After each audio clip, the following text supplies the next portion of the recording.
Well, hello there. Welcome to the IRE vlog.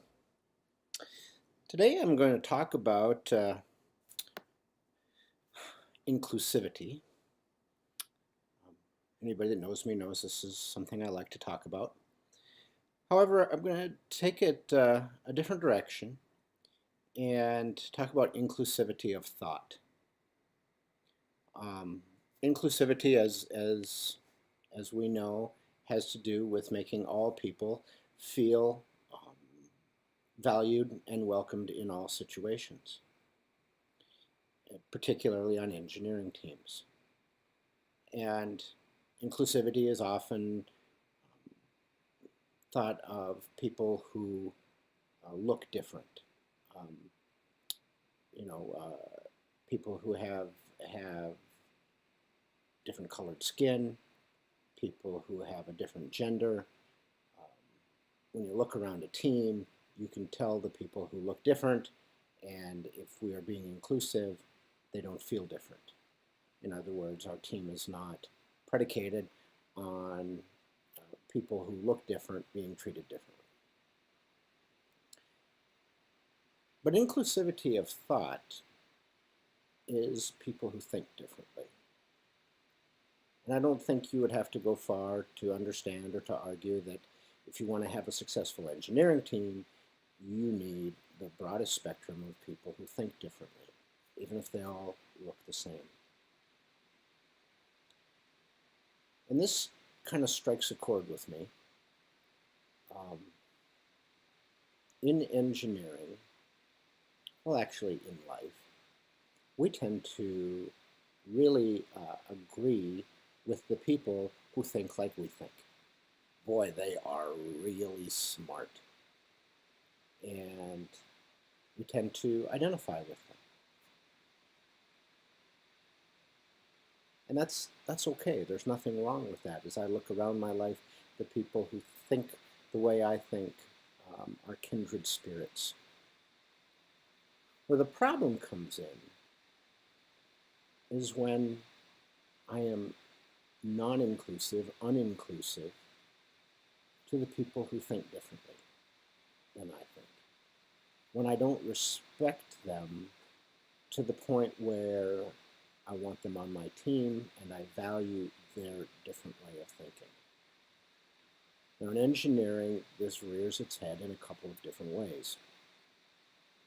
One way is kind of in joking, but the joking, just like in the other instances, there's really something underneath it. And that is when the mechanical engineers talk about the electrical engineers, and the electrical engineers talk about the civil engineers, and so on.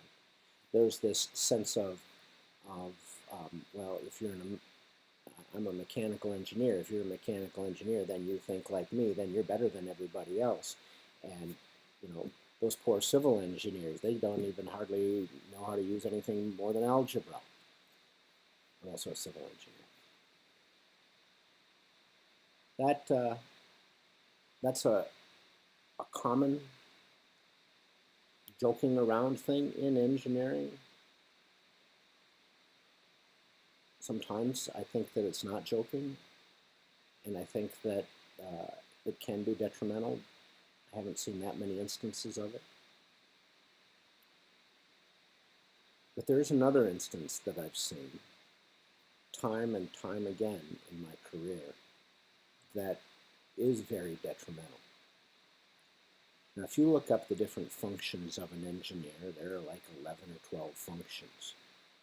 Engineers test things. Engineers do research. Engineers are operations people. Engineers are in management. Engineers are in marketing. Engineers teach. And engineers design. And there's some sense that those engineers who design are the real engineers. That they're more important than the engineers who perform any one of those other functions. I'm here to tell you that's just not true. Engineers who are the safety engineer are as important as the engineer who designs. Engineers who teach engineering are as important as the engineer who designs.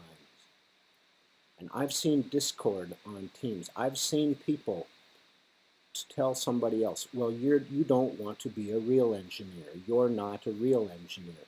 I've had my own peers say I'm not a real engineer because I teach engineering. Well, I disagree. Not only do I disagree, I see this as very non-inclusive behavior. When you tell somebody they're not a real engineer, basically what you're doing is you're putting them down in an effort to lift yourself up.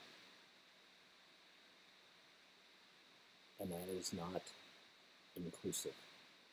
In fact, that is not somebody that I want to be on my team. That is not an IRE ideal. So as we get out into the real world and we have a greater sense of sensitivity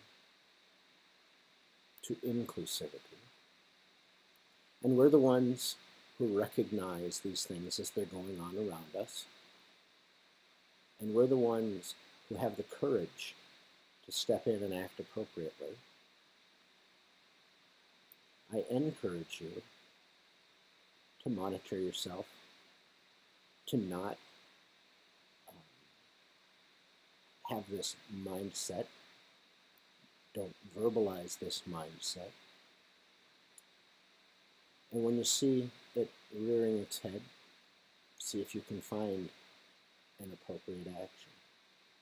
And see if you can endorse a personal value where there's a real level of respect for those people who think differently than you do. This is a challenge. It's a challenge I face every day in my life. I submit the challenge to you. Thank you.